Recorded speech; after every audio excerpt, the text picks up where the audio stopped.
ভাল চাচা কিমান নাম পায়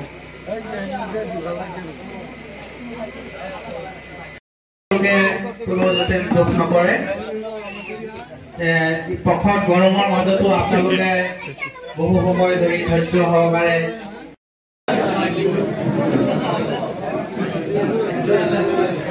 এই আমিৰো এই জেঠিদা ভাই আমিৰুল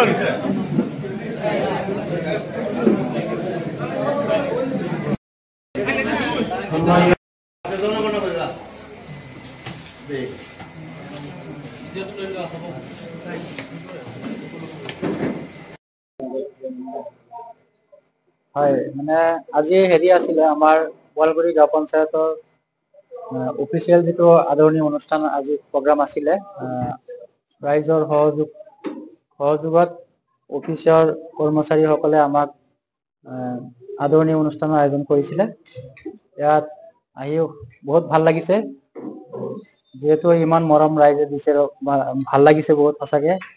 আৰু বোৱালগুৰি গাঁও পঞ্চায়তৰ নৱ নিৰ্বাচিত সভাপতি হিচাপে আজি ইয়াত উপস্থিত থাকি মই আনন্দিত হৈছো এটা পঞ্চায়তৰ 10জন ওয়াৰ্ড মেম্বাৰে গঠিত হয় বুলি মানে সকলোৱে জানে কিন্তু আজি আপোনাৰ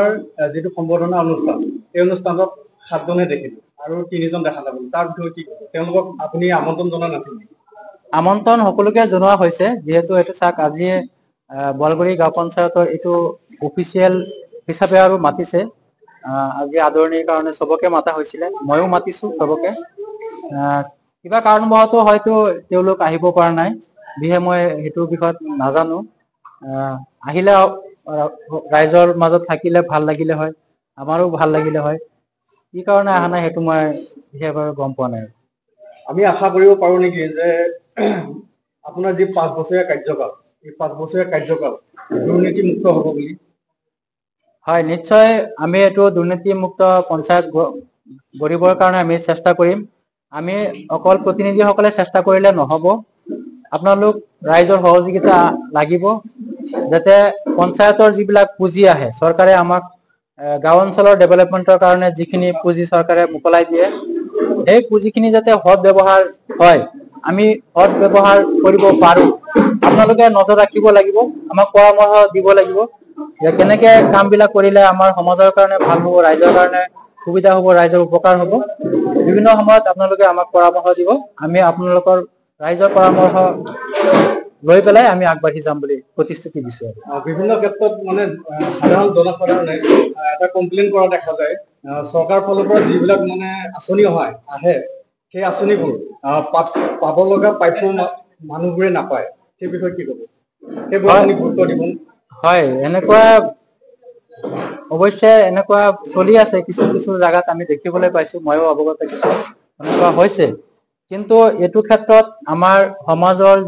যিসকল মানুহ আছে নাগৰিক আছে তেওঁলোকৰ অৱদান ইয়াত জড়িত হৈ আছে কাৰণ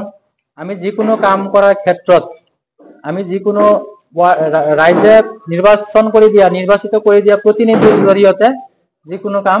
কৰিব লাগে কোনবা যিকোনো মানুহ এজনে গৈ পেলাই যদি কিবা অমুক আঁচনিটো আপোনাক কৰি দিম আপুনি তাৰ বিনিময়ত কিবা এটা আমাক দিয়ক এনেকুৱা ভাবি পেলাই কোনেও তেনেকুৱা মানুহৰ আশ্ৰয় ল'ব নালাগে চৰকাৰে যিকোনো আঁচনি বা চৰকাৰী যিকোনো সাহায্য ৰাইজৰ কাৰণে দিয়ে এটো ৰাইজৰ স্বাৰ্থত ৰাইজৰ সুবিধাৰ কাৰণে দিয়ে চৰকাৰে ইয়াৰ বিনিময়ত একো নিবিচাৰে গতিকে আমি সেই কামবিলাক এনেকুৱাকৈ কৰিব লাগিব ইয়াত আৰু বেলেগ ধৰণৰ কিবা